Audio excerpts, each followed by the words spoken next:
तो थाना होगा पुलिस स्टेशन, वहाँ की पुलिस होगी, और दूसरा होगा पैरामिलिट्री फोर्स।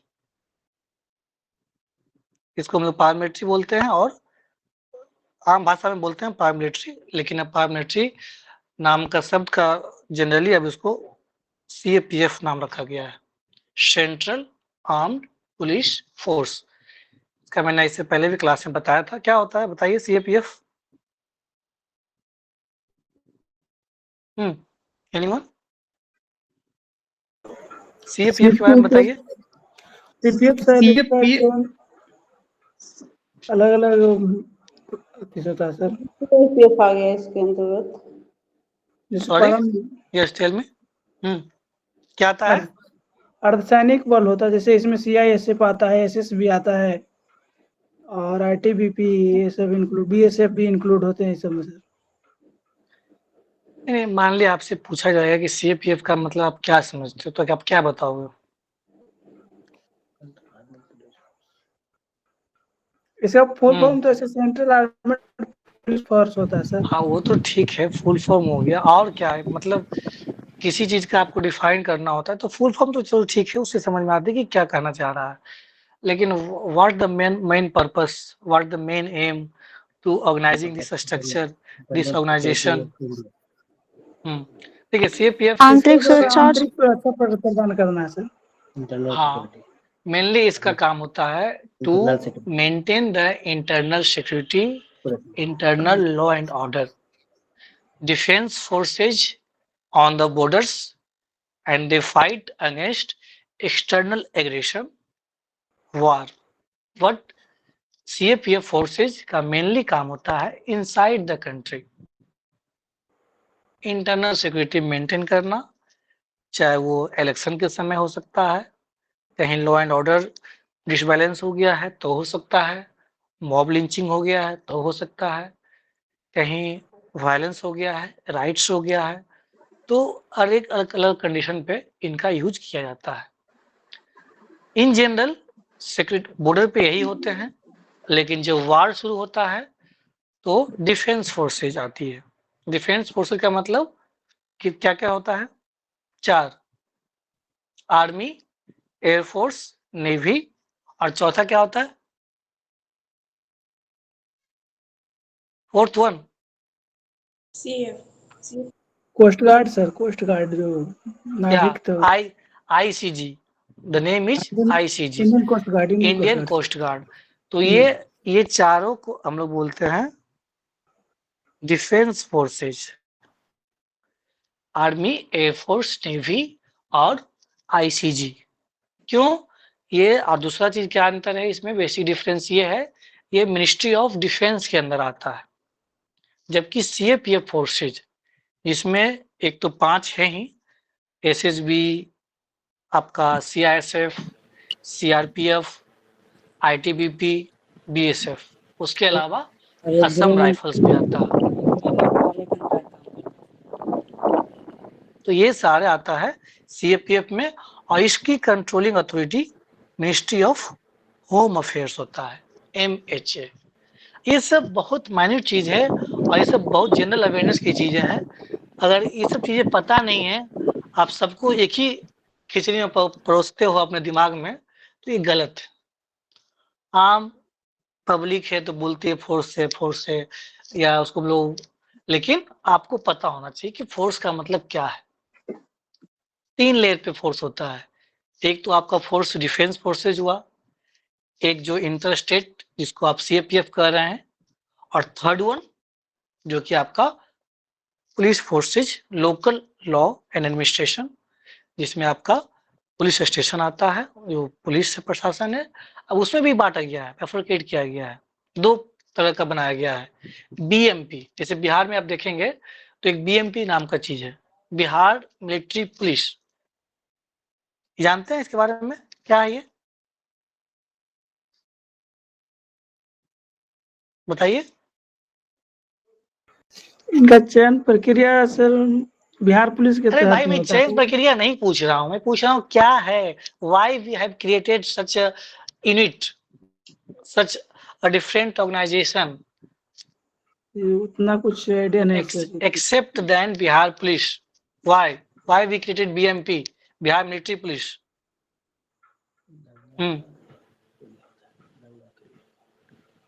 दंगा नियंत्रण रही। देखिए, ठीक है, कोई और बताना चाहेंगे?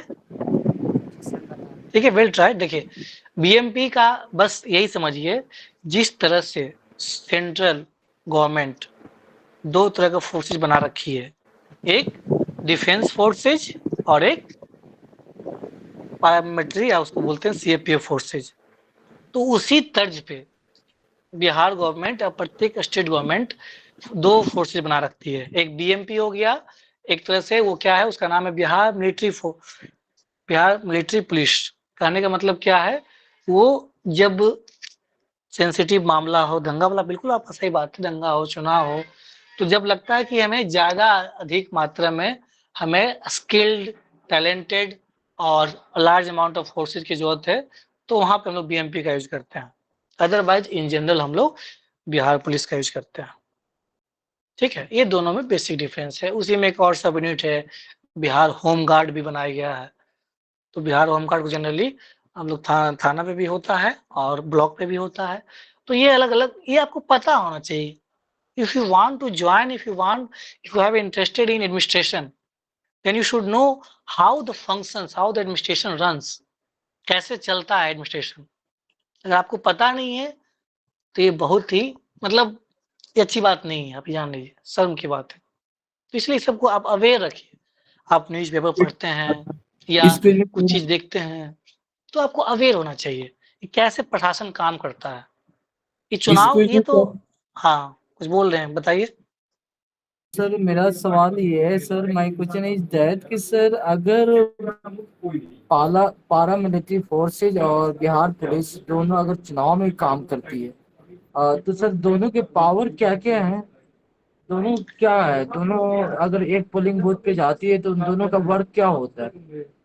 दोनों का, देखिए, दोनों का काम एक ही चीज है, सिक्योरिटी, मतलब एक तरह से लॉ एंड ऑर्डर मेंटेन करना। लेकिन उसको असिस्ट इसलिए दिया जाता है वाया सीपीएफ फोर्सेज, क्योंकि समवेयर दे आर, आवाज क्यों नहीं आ रहा है तो म्यूट कर लेंगे। Somewhere they are more trained, they are more skilled, either physically, mentally, क्योंकि वो उसका हमेशा टेरन ही रहा है। जैसे उसका ट्रेनिंग जो है बिहार पुलिस की अपेक्षा अधिक हार्ड होती है, तो वो ज्यादा स्किल्ड होते हैं in comparative to Bihar general police, जो बिहार का हम लोग पुलिस देखते हैं। इसलिए एक असिस्ट करने के लिए, लेकिन लॉ एंड ऑर्डर जिम्मेवारी है लोकल पुलिस का ही, उसको असिस्ट करेगा। जब सपोज करिए कि मान ली मारपीट हो गया, दंगा हो गया, तो 5 को बिहार पुलिस से नहीं संभलेगा। वो चुनाव है, सेंसिटिव मामला है, और वो मैटर को बड़ा होने से पहले ही सुलझाना, तो इतना पर्याप्त मात्रा में फोर्सेस होना चाहिए प्रत्येक पोलिंग बूथ पे कि किसी भी तरह की इशू ना हो। दैट्स बाई, एक तरह से दे असिस्ट लोकल एडमिनिस्ट्रेशन। ठीक है, उसका काम क्या होता है, असिस्ट करते हैं। लेकिन लीड कौन करता है, who will lead, local administration. अब जम्मू कश्मीर में अगर किसी को जाना है, मान लिए हमारी सीएपीएफ फोर्सेज जाती है जम्मू कश्मीर में इनकाउंटर करने के लिए, या एनएसजी जाएगी, या स्पेशल ये मार्कोस जाएगी, किसी भी तरह का कमांडो जाएगा, किसी भी तरह की फोर्सेज जाएगी, तो without consultation of local administration वो मिशन सक्सेसफुल नहीं होगा। वो उसके साथ आगे आगे लोकल थाना ही चलेगा, लोकल पुलिस ही चलेगी, वो पीछे पीछे ही चलती है। ऑपरेशन भी लीड करना होता है, तो जैसे कि अंडर एसपी लीड करेगा, बाकी कमांडेंट रहेंगे, डिप्टी कमांडेंट रहेंगे, अलग बात है। लेकिन who is the leader, SP, local administration. Got it, समझ में आया बात?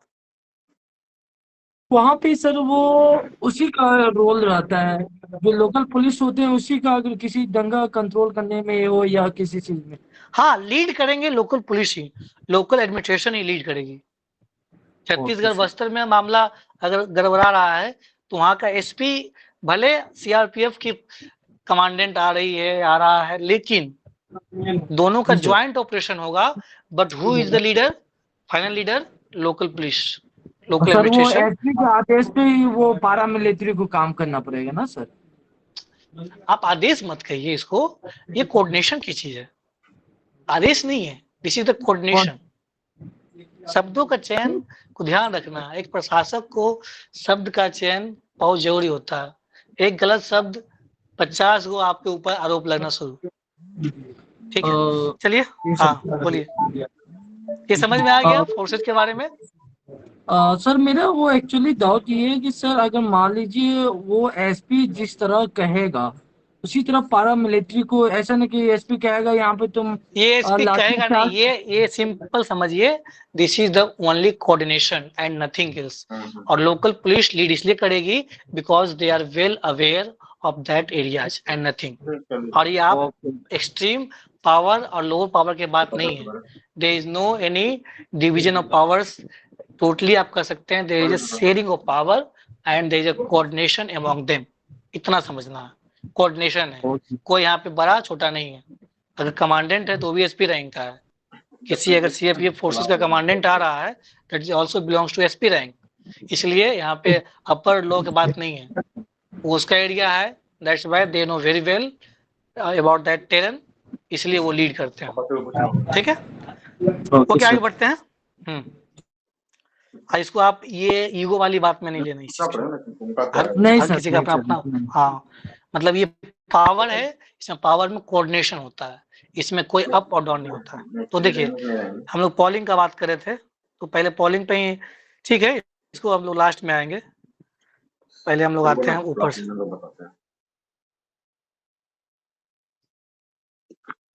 क्या दिख रहा है ये? जी दिख रहा है।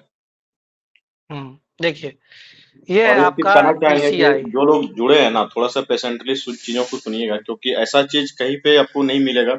एक तो प्रैक्टिकल एक्सपीरियंस है, दूसरा है कि कई बार क्वेश्चन ऐसे आ जाते हैं, जैसे कि 3 दिन पहले हम पढ़ा रहे थे, तो चुनाव राजनीति दल चैप्टर ही हमारा ये था।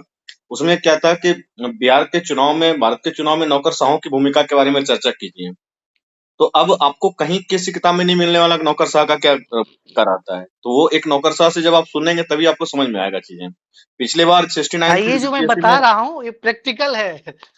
हाँ ये बताइए फुल रुपेश सर। प्रैक्टिकल है, और 69 बीपीएससी में जैसे जिक्र हुआ है कि जीविका का क्वेश्चन आ गया है। आपको जीविका में पता है, कितना बात पता रहता है सबको कि जीविका जो है कि वो 161 समूह की तरह काम करती है। कोई गांव में कोई जीविका दीदी होती है और वो कोई दीदी का रसोई के नाम से चलाती है, कुछ नीरा बनाती है और कुछ पेड़ पौधे लगाती है। यही सब जो है कि गांव के लेवल पे कोऑर्डिनेशन के तरीके का काम करती है। लेकिन अगर जीविका पे 38 मार्क्स का क्वेश्चन लिखना पड़े 300-400 500 शब्दों में, तब आपका पसीने छूट जाएंगे। वहां पे बोल बच्चनगिरी करने के लिए आपके पास शब्द होने चाहिए। इसलिए जो भी लोग जुड़े हैं ना, एक तो आप आ ही गए हैं, जब आ गए हैं तो शांति से चीजों को सुनिए, लेफ्ट करके जाने की आवश्यकता नहीं है। ठीक है, तो स्टार्ट किया जाए। और उसके बाद एक चीज और ये भी है कि हम लोग फिर इसके बाद सवाल भी लेंगे कि आप 17वीं बीपीएससी का तैयारी कैसे करें, कहाँ करें, क्या समस्याएं हो रही है। उस पे भी और भी आपका कोई सवाल होगा तो भी लेंगे। अब बिना सवाल लिए हम लोग यहाँ से नहीं जा रहे हैं, तो ध्यान से पेशेंटली थोड़ा सा सुनेंगे। ओके ठीक है, तो हम लोग आते हैं कि पहला नंबर आपको जानना चाहिए कि क्या हायरार्की होता है। जब इलेक्शन होता है तो उसका हायरार्की क्या होता है, कौन कौन ऑफिसर्स का मेन रोल होता है और कौन कौन एक तरह से सब्सिडरी रोल में होते हैं। तो देखिए सबसे पहले तो आप का नाम जानते ही हैं, election commission of India, article 324। उसके बाद आपका स्टेट लेवल पे होता है जिसको हम लोग बोलते हैं CEC, स्टेट मतलब ACC भी बोल देते हैं, स्टेट इलेक्शन कमीशन। तो ECI election commission of India में इसका मुख्य हेड हो गया CEC। उसके बाद हो जाता है स्टेट इलेक्शन कमीशन जिसका हेड मतलब CEC भी उसको भी बोलते हैं मुख्य निर्वाचन आयुक्त, और जो केंद्र स्तर पे है उसको भी बोलते हैं मुख्य निर्वाचन आयुक्त। तो बस यही अंतर है कि वो केंद्र सरकार का तो central all over election commission of India, और ये स्टेट में जो भी निर्वाचन होगा उसको देखते हैं। स्पेशली क्या करवाती है ACC,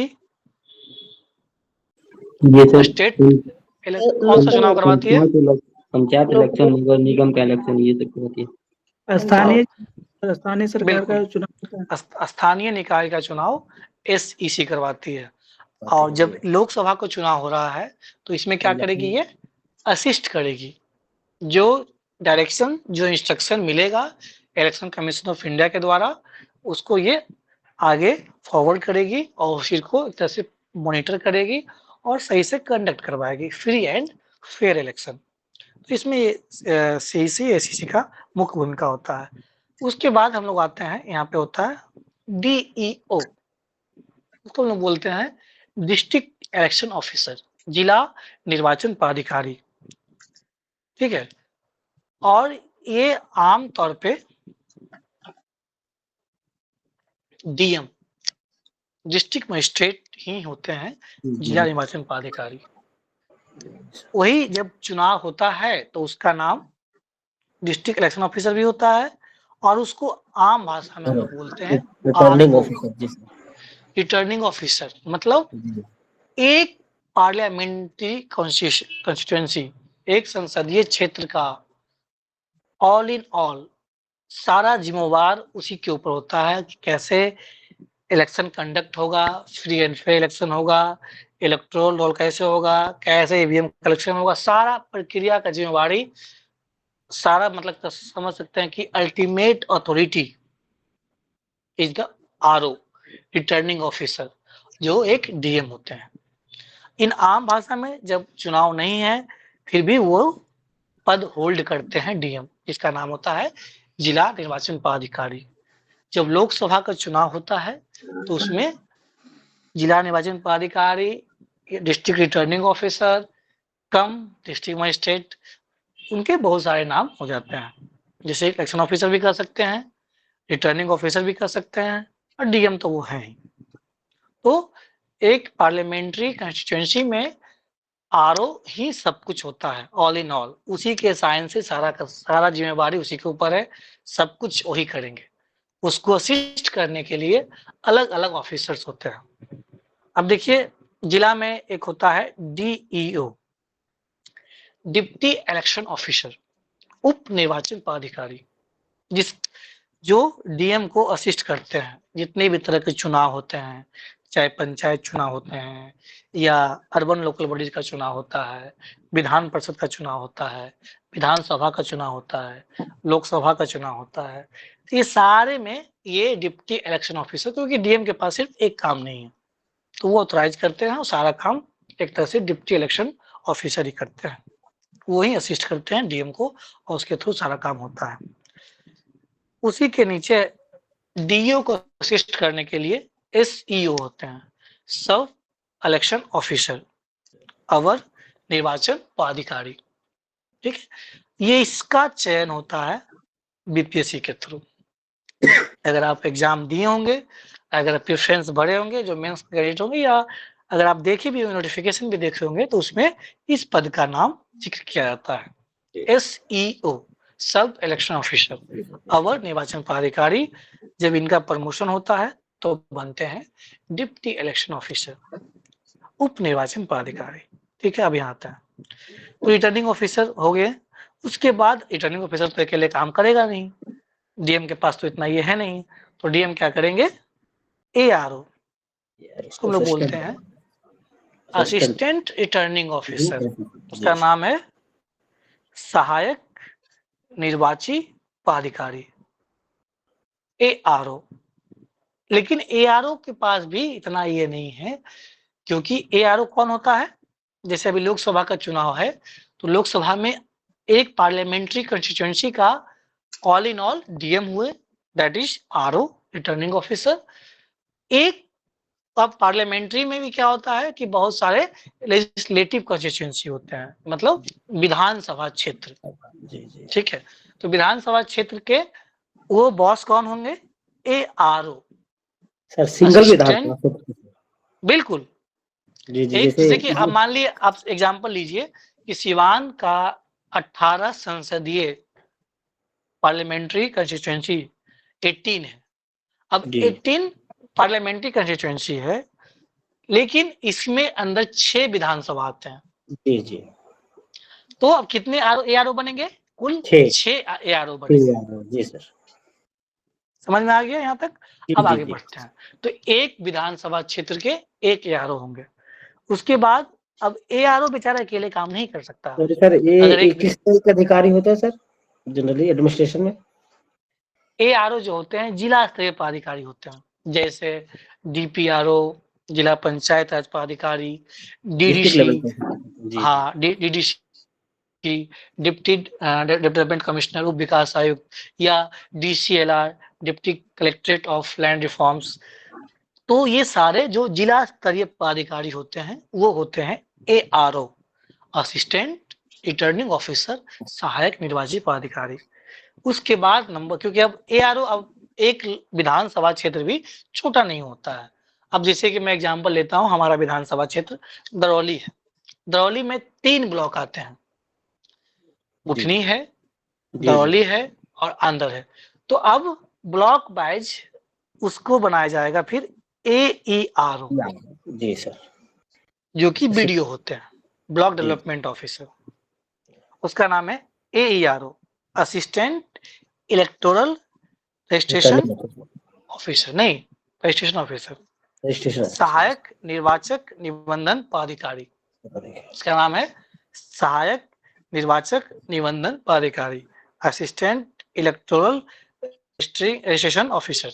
ठीक है, सहायक निर्वाचक निबंधक पदाधिकारी, ये आपको ध्यान रखना है। तो ये कौन होते हैं? ये BDO होते हैं, या प्रखंड लेवल के पदाधिकारी को बनाया जा सकता है। एडमिनिस्ट्रेशन में जो रहते हैं। हाँ, BDO भी हो सकते हैं, CO भी हो सकते हैं, DPRO भी हो सकते हैं, BCO भी हो सकते हैं, लेकिन आम तौर पर BDO को बनाया जाता है। लेकिन जब वही चीज विधानसभा का चुनाव होता है तो उसमें RO BDO होता है, ARO BPRO होता है, तो अलग अलग डिपेंड करता है। अभी लोकसभा का चुनाव है, पंचायती राज चुनाव के रिटर्निंग ऑफिसर कौन होते हैं सर? BDO होगा और ARO BPRO होगा। अच्छा, उसमें वही है जी। तो लोकसभा तो ये का डिपेंड करता, अभी तो मैंने बताया लोकसभा की चर्चा में कर रहा था अभी। लो, ये लोकसभा की तो मैं बता रहा हूँ ना, लोकसभा का जो DM होते हैं वो RO होते हैं, और जिला स्तरीय पदाधिकारी ARO होते हैं, और ब्लॉक स्तर पे AERO ब्लॉक स्तर पे होते हैं। जो AERO होंगे सहायक निर्वाचक निबंधक पदाधिकारी, जो होंगे वो ब्लॉक स्तर पदाधिकारी हो सकते हैं, BDO भी हो सकते हैं, CO भी हो सकते हैं, लेकिन जनरली एडमिनिस्ट्रेशन अभी तक BDO को देते हैं। हाँ, ब्लॉक जिस तरह से ARO जिला स्तरीय पदाधिकारी को, उसी तरह से AERO प्रखंड स्तरीय पदाधिकारी को, यही अंतर है जी। उसके बाद होता है, इसके नीचे होता है PO सर जी। PO होता है, लेकिन PO से पहले होता है सेक्टर मजिस्ट्रेट। जी जी, इसका नाम है सेक्टर मजिस्ट्रेट, सेक्टर दंडाधिकारी। अब देखिए क्या हुआ कि विधानसभा क्षेत्र तक हम लोग आ पहुंचे, विधानसभा के बाद हम लोग ब्लॉक आ गए। हमने बताया, जैसे मैंने अपना एग्जांपल लिया कि दरौली विधानसभा क्षेत्र है 107, वहां 3 ब्लॉक है। तो अब ब्लॉक में भी बटेगा, सेक्टर बटेगा। आप सपोज करिए कि एक ब्लॉक है, एक ब्लॉक में कुल पंचायत होगी सर, 10 पंचायत है जी। तो 10 सेक्टर मजिस्ट्रेट बनेंगे। अच्छा, हर सेक्टर पंचायत मजिस्ट्रेट के साथ, हाँ, सेक्टर मजिस्ट्रेट के साथ सेक्टर पुलिस ऑफिसर भी रहेंगे। अच्छा, सेक्टर दंडाधिकारी और सेक्टर पुलिस पदाधिकारी, ये दोनों साथ में मॉडल कोड ऑफ कंडक्ट लगने से पहले ही 2 महीना, 1 महीना, 3 महीना पहले ही ये सारी प्रक्रिया शुरू हो जाती है। उस क्षेत्र में क्या वोटर टर्न आउट रेशियो रहा है, कैसा voting turnout ratio, technical term है VTR, वोटर टर्नआउट रेशियो, इसको हम लोग आम भाषा में बोलते हैं वोटिंग परसेंटेज। उसके बाद उसमें कर दीजिएगा ना, ये सेक्टर बोले, सेक्टर मजिस्ट्रेट, जैसे जब AERO के बाद हम लोग सेक्टर मजिस्ट्रेट, सेक्टर मजिस्ट्रेट जैसे कि AERO कौन स्तर पे है? प्रखंड स्तर पे है। AERO कौन बनते हैं? प्रखंड स्तरीय पदाधिकारी बनते हैं। तो प्रखंड में भी हम लोग बांटा जाएगा कि प्रखंड में मान ली 10 पंचायत है, एक प्रखंड में 10 पंचायत है, तो हम लोग 10 सेक्टर मजिस्ट्रेट को अपॉइंट करेंगे, और उसके साथ साथ पुलिस पदाधिकारी होता है। देखिए एक चीज और समझिए, जब भी लॉ एंड ऑर्डर होता है किसी भी चीज में, एडमिनिस्ट्रेशन में जब भी लॉ एंड ऑर्डर की बात होती है तो हमेशा मजिस्ट्रेट के साथ एक पुलिस ऑफिसर दिया जाता है। एक दंडाधिकारी होंगे और एक पुलिस पदाधिकारी होंगे। और दोनों का रैंक सेम ही दंडाधिकारी रहता नहीं नहीं, अब फिर आप रैंक पे क्यों जा रहे हैं? मैं बता रहा हूँ ना, देखिए रैंक अलग अलग हो सकता है, ये मैटर नहीं करता है। मैटर ये करता है कि मजिस्ट्रेट के पास they have the power to use CrPC, RPC, IPC, अब हम लोग उसको बोलते हैं, क्या बोलते हैं, भारतीय स्वच्छता अधिनियम, अलग अलग जो नाम है आप जी उस, लेकिन उसमें क्या है कि वो मजिस्ट्रेट ही यूज कर सकता है, दे have the powers. Police officer उसको असिस्ट करेंगे। जिस तरह से एक जिला में डीएम होते हैं और एसपी होते हैं, जी तो DM is the magistrate and SP is the police officer. Assistant तो असिस्टेंट, फिर आप असिस्टेंट बोल रहे हैं, assistant is not assistant. Sorry assist हाँ, he assist but he is not assistant, उसका एक अलग स्ट्रक्चर है, अलग हायरार्की है। ये शेयरिंग ऑफ पावर है, this is not the upper और lower, this is the sharing of power. तो उसमें क्या होता है कि मजिस्ट्रेट बनाया जाता है और पुलिस पदाधिकारी। अब उसका भी मकसद है, क्यों दिया जाता है?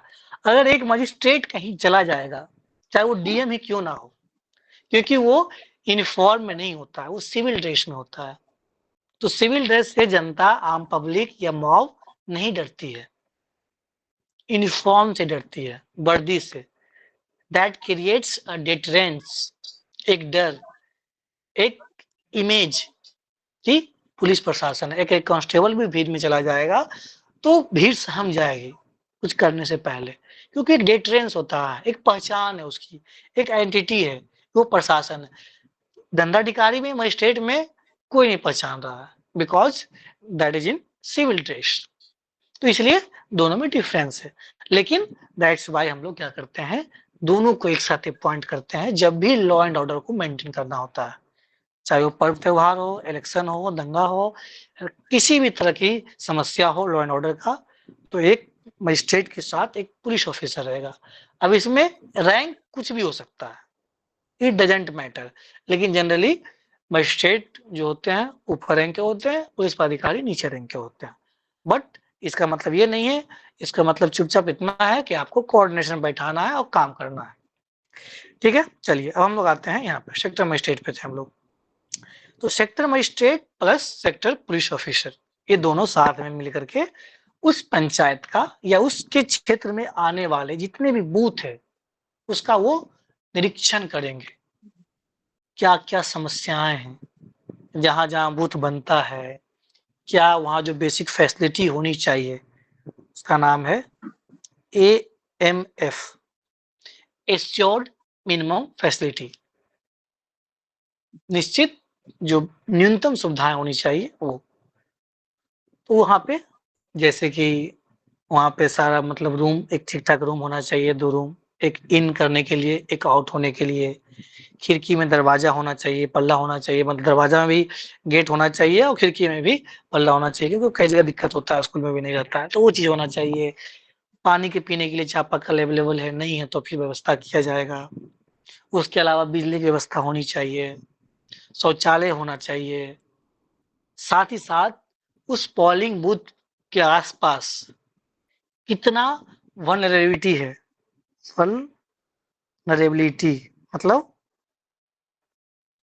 एंटी सोशल एलिमेंट्स कितना नुकसान पहुंचा चुके हैं पहले के चुनाव में, या कितना विवादित रहा है, या कैसा एरिया रहा है, शांत रहा है या थोड़ा सा विवादित रहा है, थोड़ा सा सेंसिटिव रहा है, इन सब चीजों का पता लगाते हैं सेक्टर मजिस्ट्रेट और सेक्टर पुलिस ऑफिसर, और अलग अलग प्रकार का रिपोर्ट उस पर लिया जाता है और फिर जिला भेजा जाता है, ताकि चुनाव के समय किसी तरह की समस्या नहीं हो, हम लोग पहले ही उस थ्रेट को आइडेंटिफाई कर लें और उसको हम लोग खत्म कर लें, प्रिवेंट कर लें। तो ये काम किया जाता है, सॉरी। तो अब इसमें क्या होता है कि sector magistrate plus sector officer, इसके नीचे होता है सुपरवाइजर, पर्यवेक्षक, और इसके नीचे होता है BLO, बूथ लेवल ऑफिसर। सब सुन रहे हैं कि सो गए हैं? नहीं सर, सुन रहे हैं। सुन रहे हैं सर। सुन रहे हैं सर। समझ में आ रहा है या आउट ऑफ जी सर, समझ में आ रहा सर। बहुत एक्चुअली अच्छा मेरी लग रहा है ड्यूटी सर। पीओ पे लग गई है सर। क्या चीज? पीओ का मेरी ड्यूटी लगी है, एक तरह के है ना चुनाव, उसी में सर मेरी ड्यूटी पीओ का लगी है, तो थोड़ा सा हाँ जानना चाह रहे थे जी। हाँ, बिल्कुल बिल्कुल। तो ठीक है, तो ये हो गया आपका बीएलओ हो गया, ठीक है। तो ये आपका हायरार्की है, ये हायरार्की स्ट्रक्चर है, आपको पता होना चाहिए। सबसे पहले सबसे निचला स्तर पे कौन होता है? बीएलओ होता है। ये सब हो रहा है चुनाव के पहले की तैयारियां। चुनाव के दिन कौन होता है बूथ लेवल का बॉस? पीओ। उसको हम लोग बोलते हैं पीठासीन पदाधिकारी, प्रिसाइडिंग ऑफिसर। तो ऐसे इन जनरल ये है स्ट्रक्चर है। पहले हम लोग बात करते हैं ईसीआई का, ईसीआई के बाद सीईसी स्टेट, फिर डिस्ट्रिक्ट इलेक्शन ऑफिसर, उसके असिस्ट करने के लिए डिप्टी इलेक्शन ऑफिसर है, और एसईओ भी है, सब इलेक्शन ऑफिसर है। डीओ का ही नाम है आरओ। आरओ को असिस्ट करने के लिए एआरओ, जो कि विधानसभा का होता है। उसके बाद एआरओ, जो कि प्रखंड स्तर पे होता है। उसके बाद सेक्टर मजिस्ट्रेट के साथ साथ सेक्टर पुलिस ऑफिसर, उसके नीचे सुपरवाइजर, उसके नीचे बीएलओ, बूथ लेवल ऑफिसर। ये जनरली एक टीचर होते हैं बीएलओ। सुपरवाइजर जनरली पंचायत स्तरीय कर्मी होते हैं। सेक्टर मजिस्ट्रेट पंचायत स्तरीय कर्मी ही होते हैं, लेकिन थोड़ा सा वो उससे ऊपर होते हैं। और ये यार तो प्रखंड स्तरीय पदाधिकारी होते हैं, ठीक है। तो ये स्ट्रक्चर है। बीएलओ का काम समझिए, क्या काम है बीएलओ? अभी तो मैंने बता दिया कि सेक्टर का क्या काम है सबका। अब इसका काम देखिए, बीएलओ का काम क्या है? उस बूथ पे जो फैसिलिटीज अवेलेबल, ये तो मॉनिटर करेंगे sector magistrate, sector police officer, लेकिन अल्टीमेट रिपोर्ट किनके द्वारा लिया जाएगा? कौन देंगे? बीएलओ। किन्हीं का नाम ऐड होना है, किन्हीं का नाम कटना है। 18+ हो गए हैं तो उनका नाम ऐड होगा, कोई माइग्रेट कर गए हैं उनका नाम कटेगा। अलग अलग प्रपत्र फॉर्मेट होता है, उससे भर करके प्रखंड में जमा किया जा सकता है, या आप बीएलओ को दे दीजिए, या सुपरवाइजर को दे सकते हैं, सेक्टर मजिस्ट्रेट को दे सकते हैं। लेकिन जनरली बीएलओ इजी एक्सेस है, तो आप बीएलओ को दे दीजिए, आपका नाम रजिस्टर हो जाएगा इलेक्टोरल रोल में, मतदाता सूची में। तो ये बीएलओ का काम है। और क्या काम है बीएलओ का? सिर्फ एक्टिविटी करवाना। अगर वहां पे VTR, voter turnout ratio कम है तो उसको बढ़ाना पड़ेगा। उसके लिए अलग अलग प्रकार का मतदाता जागरूकता अभियान चलेगा। रंगोली कार्यक्रम होगा, डिबेट होगा, कैंडल मार्च होगा, स्पीच होगा, रंगोली होगा, वॉल पेंटिंग होगा, अलग अलग प्रकार का एक्टिविटी करवाए। साइकिल रैली होगा, बाइक रैली होगा, अलग अलग प्रकार की एक्टिविटी कराई जाती है ताकि मतदाता जागरूक हो और वहां पे लोग अधिक से अधिक वोट करें, वोटर टर्न आउट रेशियो बढ़े। इसके लिए तो ये जिम्मेवारी बीएलओ को होता है। उसी चीज को मॉनिटर करते हैं सुपरवाइजर, उसके ऊपर मॉनिटर होती है सेक्टर मजिस्ट्रेट द्वारा। ये सारा चीज को अल्टीमेट एआरओ देखते हैं ब्लॉक स्तर पे वीडियो, उसके बाद एआरओ, उसके बाद आरओ। ये सारा रिपोर्ट बीएलओ से पहुंचता है कहाँ पे? आरओ के पास। तो एक कंपाइल रिपोर्ट बनता है कि किस क्षेत्र में क्या समस्या है, कौन सा क्षेत्र ज्यादा वनरेबल है, कौन सा क्षेत्र ज्यादा सेंसिटिव है, कहाँ क्या क्या समस्या है, कहाँ रैंप बनना है, कहाँ पे गेट का समस्या है, कहाँ पे बिजली की समस्या है, कहाँ पे पानी की समस्या है। ये सारी चीजों को रिजॉल्व कर किया जाता है रिपोर्ट लेकर के, ठीक है। तो ये आपका हायरार्की हुआ। इसमें किन्हीं को कुछ पूछना है, कोई डाउट्स है, यानी इश्यूज है, बताइए। तो जैसे कि मान लीजिए किसी स्कूल में बिजली नहीं है, तो ये प्रोवाइड कौन करवाएगा, इसका फंडिंग कौन देगा? इसकी फंडिंग की जिम्मेवारी उस स्कूल के प्रिंसिपल का है। अगर वो स्कूल का प्रिंसिपल, जिम्मेवारी उसकी है। अगर नहीं हो पाया, in case, in worst case, तो प्रखंड स्तरीय पदाधिकारी एईआरओ की जिम्मेवारी बनती है उसको अवेलेबल कराएं। तो चुनाव में जो खर्च के लिए पैसे आते हैं उससे फंडिंग नहीं होती है? चुनाव में खर्च के पैसे आरओ स्तर पे आता है लोकसभा में, तो डीएम सर के स्तर से ही खर्च होगा। अच्छा, जैसे किसी में रैंप नहीं है चुनाव तो में उसको भी जो है रैंप ब्लॉक ही बनवाएगा। रैंप नहीं है तो स्कूल बनवाएगा, और डीएम सर के स्तर से आइडेंटिफाई किया जाएगा, आरओ सर के स्तर से उसके बाद बनवाया जाएगा, फंड दिया जाएगा। लेकिन फंड उसमें ईसीआई का क्लियर इंस्ट्रक्शन है कि यू कांट, आप कर सकते हैं कि मतलब आप फंड को आपको ये नहीं करना है, एलोकेट नहीं कर सकते हो आप अपने जो सबऑर्डिनेट्स हो, चाहे एआरओ हो चाहे एआरओ हो, आपको फंड को अलोकेट नहीं करना है, आपको फंड यहीं से खर्च करना है। ये क्लियर डायरेक्शन दिया हुआ है ईसीआई का। दैट्स वाई समस्या होती है, क्योंकि फंडिंग आइडेंटिफाई होगा कहाँ समस्या है, उसके बाद वहां से जिला से टीम आएगी तो थोड़ी सी समस्या होती है। प्रखंड स्तर पे रहता है, जैसे कि विधानसभा के चुनाव में या पंचायत चुनाव में प्रखंड स्तर पे चीजें होती है, तो थोड़ा सा इजी होता है, क्योंकि फंड का सर्वे सर्वा आरओ होते हैं जो कि बीडीओ होते हैं विधानसभा के चुनाव में। सर वो बताइए, अगर मान लीजिए कोई प्रिंसिपल स्कूल का होगा, तो सर प्रिंसिपल अगर स्कूल का होगा तो वो डीएम जो अपना फंड करेगा स्कूल के प्रिंसिपल को फॉर बेसिक नेसेसिटीज के लिए। हाँ, डीएम करेगा, डीएम देगा पैसा। तो सर डीएम चुनाव मतलब के फंडिंग से देगा क्या? डीएम जो पैसे देंगे तो उसमें ये होगा कि जिला स्तरीय टीम, उसमें अलग अलग कोषांग, ये बहुत कुछ पढ़ना है ना। अभी तो मैंने बहुत ही छोटा सा बताया, अभी बहुत कुछ बताना था ना, समय खत्म हो जा ऐसा तो रहा है। काम से निकाल के मिल जाता है इन लोगों को, एक्चुअली मिलने में प्रैक्टिकली प्रॉब्लम होता है, इसलिए मैंने पूछा था।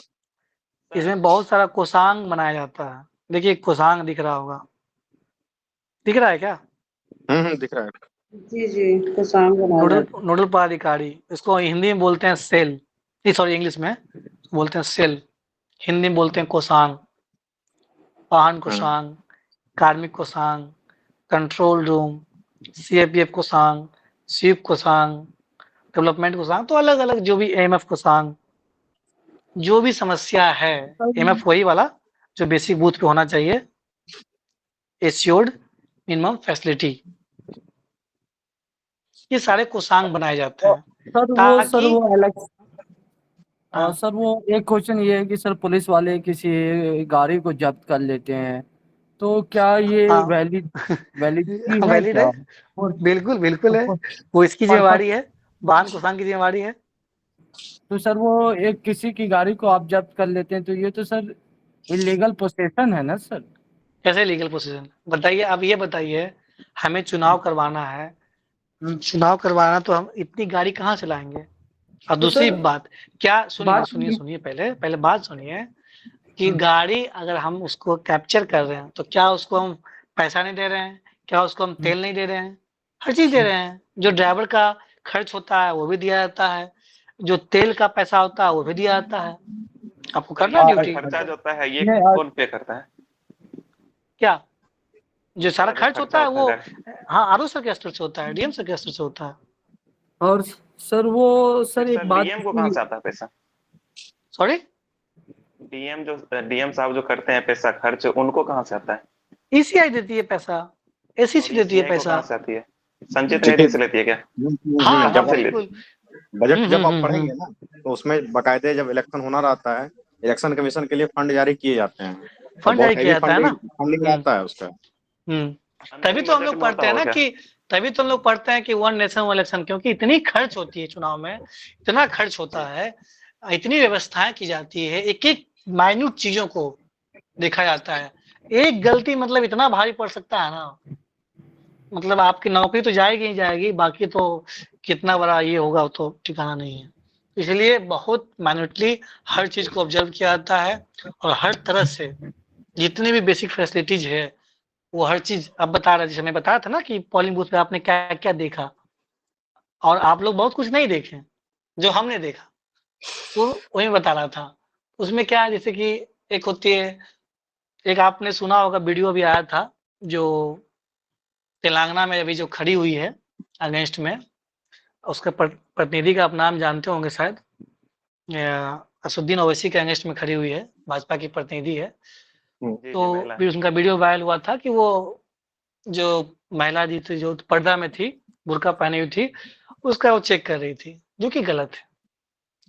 दैट इज मतलब against the procedure established by law. तो उसमें क्या है, बूथ पे, पोलिंग बूथ पे पर्दा नशी महिलाएं, उसका नाम है, पर्दा नशी महिलाएं को डिप्यूट किया जाता है आरओ सर के स्तर से, और उसको 1000 रुपये मिलता है उस दिन के लिए। इसलिए कि जो भी महिलाएं जो भी सस्पेक्टेड होंगे और सभी जितने भी बुर्का पहन के आ रही है उसको आपको चेहरा मिलाना है। इसलिए that is her duty, not the political representative या पॉलिटिकल कैंडिडेट।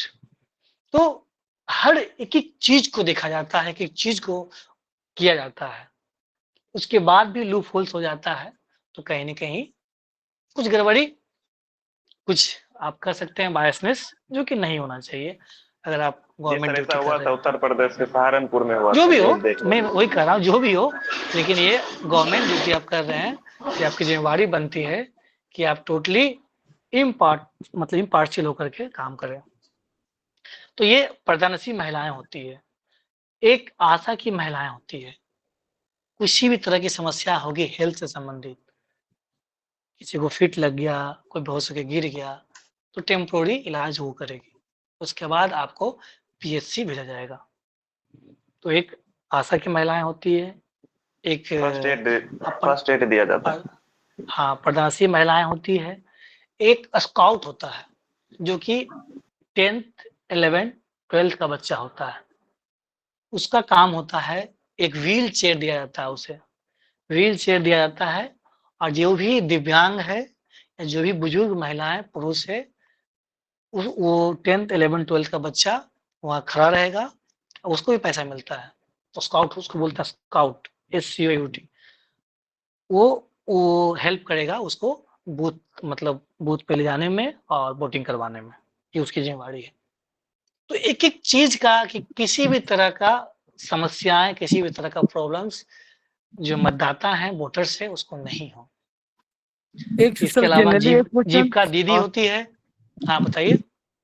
हाँ सर, आप बताइए, उसके बाद में हाँ जो भी जीविका क्वेश्चन होगा दीदी। लास्ट में पूछिए, लास्ट में पूछिएगा। जीविका नहीं सर, दीदी इसके होती बाद। है। हाँ जी सर। हाँ, जीविका दीदी होती है जिसका काम होता है जैसे कि P-1 पोलिंग डे से एक दिन पहले, P मतलब पोलिंग डे, एक दिन पहले ईवीएम ले जा करके जहाँ पे पोलिंग बूथ है वहीं रखना होता है। तो उस दिन का खाना रात का और अगले दिन का खाना जिस दिन चुनाव होना है, ये जीविका दीदी की रसोई, जो खाना बनता है स्कूल में वो जीविका दीदी बनाती है, 80 रुपये लेती है, और वो खाना रात में भी, सुबह में भी, दोपहर में भी, ये उनकी जिम्मेवारी है। और तो ये जीविका दीदी भी रहती है, ताकि क्योंकि ये बूथ किसी कोई बूथ इतना सुदूर में होता है कि आप सोच नहीं सकते हैं वहाँ खाना कहाँ से आएगा। दैट्स वाई जीविका दीदी को अपॉइंट किया जाता है, जो जीविका रसोईया दीदी होती है। तो ये सब सारे कर्मी या सहयोगी, सबऑर्डिनेट्स जो बोलिए, ये सब लोग होते हैं। बाकी तो secretary personal, PO, P1 P2, उसके अलावा जिला प्रखंड स्तर से आते हैं, बीडीओ बीपीआर हम लोग जाते हैं, या जिला स्तर से आते हैं, जोनल मजिस्ट्रेट, फिर सुपर जोनल मजिस्ट्रेट। तो पूरा एक लेयर है। चुनाव अगर हो रहा है तो सारा लेयर बाय लेयर, सारा का ड्यूटी, सारा का रिस्पॉन्सिबिलिटीज बटा हुआ है, और एक एक कमी, एक एक चीज को आइडेंटिफाई करके उसको पूरा करने का प्रयास किया जाता है for conducting free and fair election. जी तो बूथ पे इतनी चीजें होती है, और उस चीज को मतलब ताकि सही तरीके से हो। ठीक है, तो ये मतलब मोटा मोटी हो गया। और कोषांग के बारे में बता ही दिया कि अलग अलग कोषांग बनाया जाता है। जैसे जो अभी जो कोषांग बनाया जाता है, ये भी कोषांग तीनों स्तर पे बनाया जाता है। कोषांग आरओ सर के स्तर पे बनाया जाएगा, ARO सर के स्तर पे बनाया जाएगा, और AERO के स्तर पे भी बनाया जाएगा। तीनों स्तर पे कोषांग बनेगा।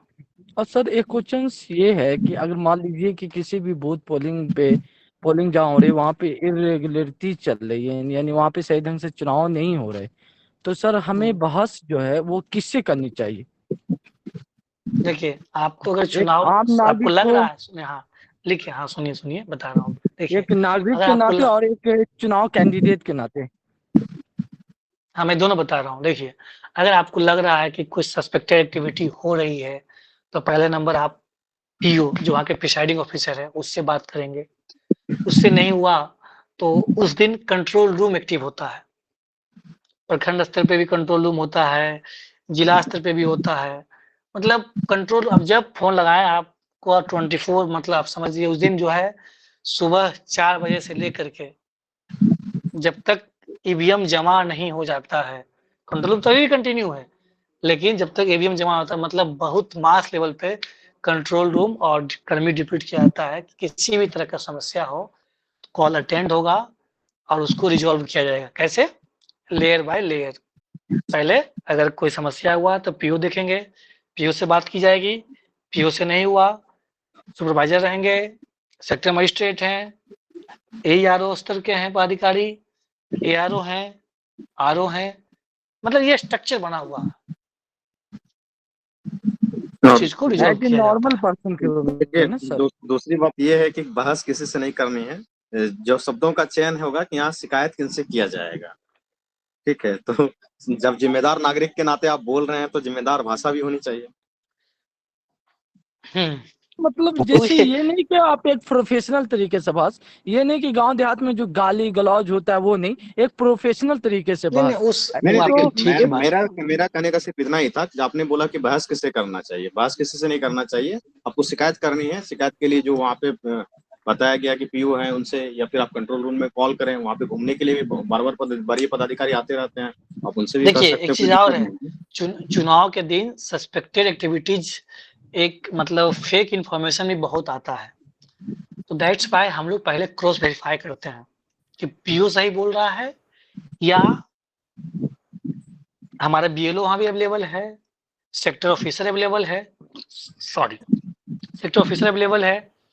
पहले हम क्रॉस वेरीफाई करते हैं, सेक्टर जाके चेक करेगा अपने पुलिस पदाधिकारी के साथ, जाके चेक करेगा क्या ऐसा कुछ है, उसको नोटिफाई करेगा, आधे घंटा देख ऑब्जर्व करेगा। तो वो सब होने के बाद क्रॉस चेक होता है, फिर प्रखंड स्तर से जाएंगे पदाधिकारी, नहीं होता है तब ऊपर जाएगा रिपोर्ट। तो बहुत ऐसा एक भी चीज नहीं है कि आप सस्पेक्टेड काम कर लेंगे आप बच जाएंगे, मोबाइल तक अलाउड नहीं है। जो जो आप देखते हैं वीडियो, शॉर्ट्स वीडियो बन गया है कोई डाले हुए, तो गलत है, ये कहीं ना कहीं लीक हुआ है, जो कि नहीं होना चाहिए। ये जिम्मेवारी बनती है। हम लोग बूथ पे गए तो बोल भाई किसी के पास फोन्स नहीं होना चाहिए, नो मोबाइल फोन्स। बिल्कुल। फिर पीओ रखेगा, पीओ किस लिए रखेगा? क्योंकि उसको कम्युनिकेट करना है, दैट्स वाई। अदरवाइज ना ही P1 P2 के पास, P3 के पास, ना ही पोलिंग एजेंट के पास, ना ही जीविका दीदी के पास, ना ही आशा के पास, ना ही प्रत्याशी महिला के पास, ना ही स्काउट के पास, किसी के पास नो मोबाइल फोन्स, ना ही पुलिस फोर्सेस के पास मोबाइल सॉरी सर, फोन्स एक नहीं क्वेश्चन रखना। मेरा। हाँ सर जैसे पीओ का, सर पीओ का मेन क्या है सर, पोलिंग बूथ पे सर मेन क्या है सावधानी बरतनी चाहिए सर, इसके बारे में थोड़ा सा बता सकते पीओ का मेन काम है एक दिन P-2 जी। जो पोलिंग डे के, मतलब जैसे कि अगर आपका 1 तारीख को चुनाव है तो जी आपको जी 30 तारीख को तो आपको मिल जाएगा पैकेट्स, जी पैकेट्स जी जी मिलेगा, जनरल जी पैकेट्स मिलता है।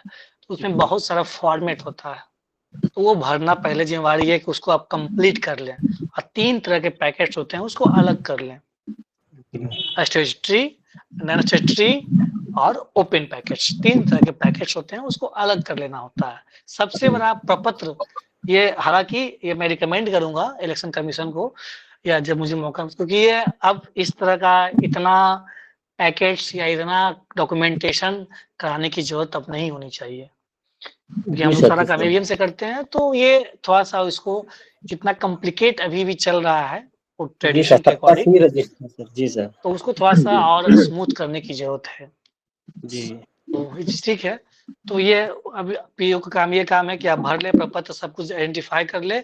बाकी दूसरा काम, मोबाइल फोन किसी के पास नहीं हो।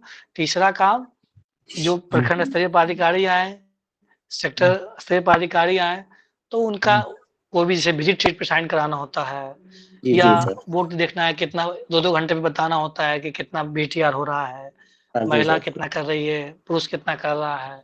एक तरह से ओवरऑल मैनेजमेंट और सारा मॉनिटरिंग पीओ का ही होता है। जी जी। लेकिन डॉक्यूमेंटेशन बहुत हेडेक चीज है, दैट्स व्हाई एक दिन पहले दिया जाता है, एक दिन पहले नहीं, 2 दिन पहले, जी P-2। सर। जी सर। जी अगर 1 तारीख को चुनाव है तो आपको 30 को ही मिल जाता है डॉक्यूमेंटेशन वाला जितना भी पैकेज होता है, इसलिए ताकि आप डॉक्यूमेंट तैयार कर ले। सिर्फ उस दिन कितना पॉलिंग हुआ वो भरना रहे, कितना जी मेल कितना फीमेल, मतलब बहुत कम। आप बाकी चीजें भर लें, साइन कर लें, ये सब प्रक्रिया कर लें। ये पीओ का दायित्व होना चाहिए और इसको काम कर लेना चाहिए। और तो सर ये एक ये भी सवाल है कि कोई अदर पर्सन आके डिस्टरबेंस कर रहा है एक पोलिंग बूथ पे, तो सर वहाँ पे जो क्या एक्शन, अरे कैसे यानी डिस्टर्ब कर देगा, उसकी देखिए औकात नहीं, कोई डिस्टर्ब कैसे कर देगा। आप सबसे जैसे बोल वह पहले रहे थे सिक्योरिटी ना पर्सनल वो होता है, वैसे नहीं कर सकता हर है। पोलिंग बूथ हाँ, पे सिक्योरिटी पर्सनल अवेलेबल रहता ही नहीं रहता है। अगर इतना वो रह सिक्योरिटी जाता है। तो हाँ, बताइए बताइए। जैसे ओवैसी के केस में कि वो भाजपा की जो प्रतिनिधि थी, कैंडिडेट थी, वो आके करी थी वही तो नकाब मैं की बोल तरह। रहा हूँ, ये स्लैकनेस हुआ एडमिनिस्ट्रेशन का, पोलिंग बूथ तो ऑफिसर ये का सिस्टम, ये तो, ढीलापन हुआ, फ्लेक्सिबिलिटी हुआ, जो कि गलत है। ये लीकेज नहीं होना चाहिए। तो सिक्योरिटी आप पर्सनल इतना पर्याप्त मात्रा में होता है कि किसी भी तरह का इशू को इजिली सुलझा सकता है। दैट्स व्हाई हम लोग क्यों देते हैं, हम लोग क्यों बुलाते हैं सीएपीएफ फोर्सेस को, इसीलिए तो बुलाते हैं। हर 20 मिनट में 15 मिनट में एक दास्ता घूमते रहता है, उसका काम ही है वो पेट्रोलिंग करते रहता है। वो वहां पे है पुलिस सेक्टर अवेलेबल मजिस्ट्रेट है रहती है, यारो, बहुत स्तर से सेक्टर एकदम। सेक्टर मजिस्ट्रेट है, रिजर्व में पुलिस फोर्स अवेलेबल रहता है। कैसे धांधली कर रहे हैं कोई? इतना आसान थोड़ी है। आप जाके देखिए, कभी प्रैक्टिकली जाइए ना कभी बूथ पे, तब समझ में आएगा। 10 लोग भीड़ लगा के तो तो देख लीजिए एक बार। मैं तो बताया कि क्या क्या होता है, इतना आप ऑब्जर्व किए थे तो मैंने बताया बूथ पे क्या क्या चीज होता है, अगर आप ऑब्जर्व नहीं सर, करेंगे वो तो एक्चुअली इससे पिछले वाला जो चुनाव हुआ था बिहार में, पंचायती इलेक्शन, तो एक जो मुखिया की कैंडिडेट थी वो आगे बूथ पे हल्ला चिल्ला की, और वहां पे कोई भी ऑफिसर उसके खिलाफ एक्शन नहीं लिया। तो मान लीजिए अदर अरे नहीं नहीं। प्रतिनिधि जो है, हाँ हाँ हाँ, और बताइए उनको बताइए, बोलिए बोलिए। उनको हाँ, उनको क्या एक्शन लेना चाहिए कि हाँ मेरे बूथ पे क्यों डिस्टर्ब कर रहे हैं? जैसे सर वो बहुत जो जगह मिले दूसरे हुए रहते हैं। दूसरे प्रतिनिधि नहीं फिर यही बात गलत बात कर रहे हैं आप। मैं क्या बोल रहा हूँ, एक जब आप गवर्नमेंट ड्यूटी कर रहे हैं तो ये आपकी जिम्मेवारी बनती है, you should be impartial, non partial. अगर आप नहीं हैं तो फिर वो गाज कहीं ना कहीं आपके ऊपर ही गिरेगी। किसी को आप बचा रहे हैं, किसी को आप पार्शलिटी कर रहे हैं, तो वो अल्टीमेटली वो आपको ही हैम्पर करेगा। इसलिए चुनाव में इस तरह का अगर पार्शलिटी किसी के साथ कर रहे हैं तो आप अपने खतरे से खेल रहे हैं, अपने अपनी नौकरी से खेल रहे हैं। और खतरा छोटा मोटा नहीं है, वो नौकरी जाने का ही सीधा खतरा है। और जगह अगर भ्रष्टाचार वगैरह कुछ कर लेते हैं तो उसमें तो बहुत चीजें होती है, कमेटी गठित होगा, उसमें सस्पेंड हो जांच जाएंगे, बैठेगी। कुछ होगा, हाँ जांच होगा, बिल्कुल। बच जाएंगे। अगर इसमें आपने कुछ कर लिया तो फिर अब बचने वाले भी नहीं है, नौकरी भी जाएगी, जेल तो जाना तय होगा। इसलिए इलेक्शन की ड्यूटी में बी स्ट्रिक्ट। और दूसरी बात है कि जब भी कोई भी पदाधिकारी इलेक्शन में जाता है ना, खास करके, तो वो बहुत सावधान रहता है, बहुत केयरफुल रहता है। तो क्या बाकी इसमें भी सर इलेक्शन आज वाले भी सेक्शन में वो और कुछ जो बचा हुआ है? दो पुलिस ऑफिसर को आज भी हटा बचा दिए तो वो बहुत बंद। कुछ है, अभी तो प्रोसेस तो बताया ही नहीं, ये तो बस पोलिंग बूथ पे ही रह गया। हमें पोलिंग बूथ पे क्या क्या चलिए, हुआ और जी हायरार्की क्या हुआ, सर, अब इसकी कंटिन्यू सर। प्रक्रिया, अब समय ज्यादा हो गया ना, थोड़ा सा 11:25 हो शॉर्ट गया। सर शॉर्ट सर थोड़ा सा वो दूसरी जो पोलिंग सारे लोग सोए एजेंट तो नहीं जो है ना? होते हैं उसके बारे में, उसका क्या क्या राइट्स होते हैं, ड्यूटीज क्या क्या होते हैं किसके? पोलिंग एजेंट के सर? पोलिंग एजेंट के राइट्स यही होते हैं कि आप अपना वहां पे जो पीओन मिला रहा है आपको भी मिलेगा एक इलेक्टोरल रोल, आप चुपचाप मिलाएंगे और मोबाइल फोन्स नहीं रखना है, और 2 ही आ सकते हैं। जैसे कि मान लिए कुल 12 घंटे का होता है, तो 6 से लेकर के 12 बजे तक एक पोलिंग एजेंट आ गए और दूसरा फिर 12 से 6 आ गए हैं। ऐसा नहीं हो सकता है कि फिर से वो आ जाए तीसरा टर्म, नहीं, 2 ही पोलिंग एजेंट का अपॉइंट पीओ करेंगे और वही दोनों रहेंगे। उसमें भी अरे हेरा फेरी नहीं, एक बार आके रहेंगे फिर वो चले गए तो दोबारा वो नहीं आएंगे। और उसमें ओह। दायित्व यही है कि आप मिलाना है बस, आप कुछ नहीं, उनका काम अगर यही है। एक दफा कोई पोलिंग एजेंट चला गया वो दोबारा नहीं आ सकते? नहीं, ओह। तो प्रतिक्रिया को थोड़ा बता दिया जाए, फास्ट फॉरवर्ड कर लिया जाए। प्रक्रिया देखिए, अब इसमें अब क्या समझ में आएगा, जब तक मैं एक्सप्लेन नहीं करूंगा तो समझ में थोड़ी आएगा नहीं तो फिर इसका अगले दिन प्रक्रिया। रखेंगे, तो क्या है? हाँ, अगले दिन रख लेंगे, एक दिन और रखना एक पड़ेगा। दिन और क्लास रख लीजिए। सर मेरा एक क्वेश्चन है सर, हाँ बोलो। अगर कोई मतदाता है अगर वो इनवैलिड वोट डालता है जिसमें वो पकड़ा जाता है तो उस पे इलीगल क्या कार्रवाई हो सकती है? अच्छा, पहली बात तो इतना नेगेटिव क्वेश्चन क्यों पूछते हो भाई? नहीं इतना देखने को एक ऑफिसर सर, को इतना नेगेटिव नहीं होना चाहिए। नहीं पहला है, बात तो चुनाव, सुनिए पहले, ठीक है, आपका प्रश्न मैं समझ गया। देखिए, पहली चीज है, इतना सेंसिटिव चुनाव होता है ना कि लीकेज